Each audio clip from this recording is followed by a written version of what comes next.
the first mini demo. We've got Matt DeCure and the mspbus.org. Real-time bus. Matt, real. Thanks, Justin. You guys hear me all right? Okay, great. By a show of hands, how many of you guys are a little bit sweaty? Okay, thank you. It's not just me. No, in actuality, how many of you guys ride the bus? Okay, some of you. Less than who are sweaty. How many of you guys would ride the bus if you knew when the bus was coming? Less of you. Okay, got it. Hi, I'm Matt. This is Jason, Lewis, Richard at the computer, and Andrew. We are the MSP Bus team. So I'm going to tell you about MSP Bus. So my name is Matt. I'm from Seattle. I just moved here. I used to ride the bus a lot in Seattle. And they had a really, really good app in Seattle for figuring out when the bus was actually going to come. If it was early or late or on time or whatever, they had a ton of different interfaces for you to figure that information out. So when I got here, I was riding the bus and I was looking for that same app here from Minnesota, from Minneapolis and St. Paul, and I couldn't find it. I found that the options that were available were kind of lacking. Either they didn't have real-time data, or they had a bad user interface, or both.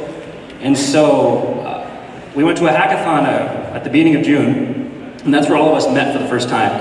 And our goal at that weekend, that hackathon, was to build that, to build a site that gives you real-time bus information and an easy-to-use web interface.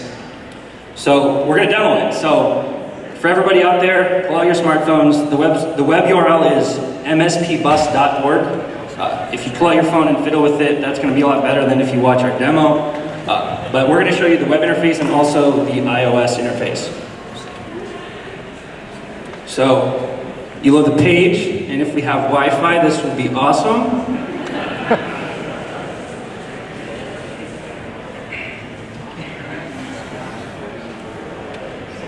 We're still loading. Okay, we have a video as a backup too. This is not what they promised. Free song. Right. Okay, so if you guys pull out your phones, go to the site, mspbus.org. If you go to it on a website, you're gonna have a different experience than if you're on your phone. If you're on your phone, it's gonna be tailored to that small screen size. So we were really conscious about how much space everything takes up. This is what it looks like on the web. So it's gonna ask you to use your location. You say, find me. And this is also slow, I apologize. What happens after you say find me is it looks for your location. I was at 4th and 4th when I was recording this video. And you can see on the left-hand side of the screen a list of bus stops near you. And those different color-coded blocks are buses. So you can see the direction the bus is going and how soon it's coming. And so we color-coded it. So red means it's urgent, means you need to get out to the bus right now, less than 5 minutes. Yellow means 5 to 12 minutes.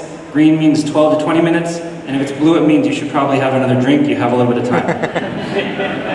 On the right-hand side of the screen, we have the map too. And you can see that there's a lot of red dots. All those red dots are the actual bus stops.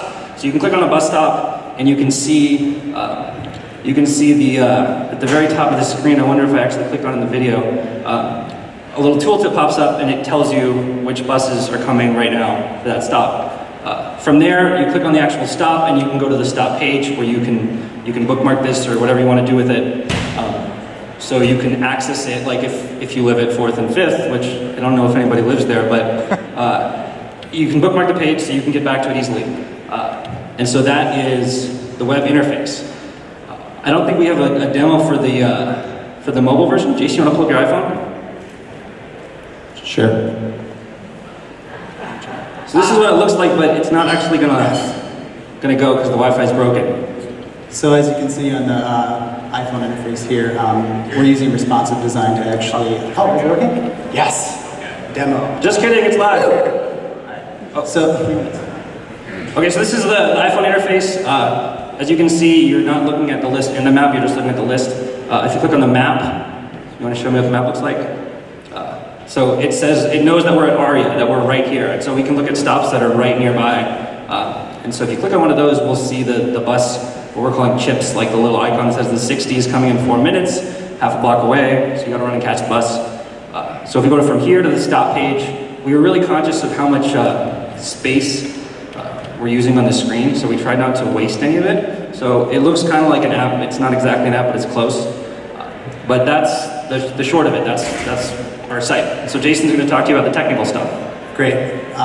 So the stops are actually available as GTFS data, which is a general transit format specification, and that's publicly available. So we actually got all the stops, and we used Ruby on Rails to run a rake task to actually put them into the database, which is a Postgres database. So once we had it in the database, we thought, well, we have lat and lon coordinates in the database, but now we need to actually get this to scale. And so we actually threw that into an Elasticsearch instance, and into an index, and that would give us a geo point, which would then be able to say whether we hit find me or if we did a search on the actual address itself. That would give us a lat lon back, which would then give us the distance on the right there, how far I am away from that stop. And we're never hitting the database because we're always hitting Elasticsearch, which is awesome. So it can scale. If everyone starts using it, well, today maybe not, but if everyone starts using it, theoretically we could scale horizontally and it would be awesome.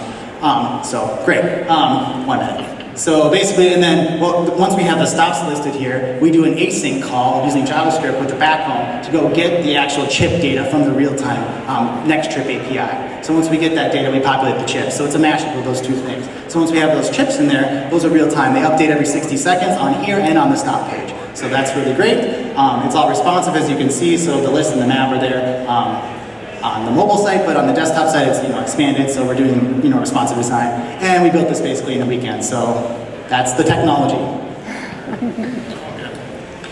Hey, so where are we going to go next? First of all, we're interested in the statistics on this. We have real-time data, and we also know from the GTFS data when the buses are supposed to arrive. And because we've got both of those, we can figure out, well, how late are the buses versus what the real-time data says they should be. This allows us to improve our statistics and give better representations of when buses should be arriving. We're also looking next at expanding the number of services that we're offering.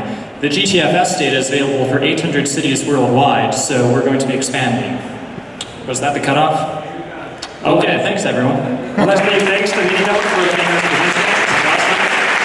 This is Louis, this is 12. We're looking for an internship. And Richard was also looking for interesting projects as a developer. And there was something else, but I forgot. Hack for a minute.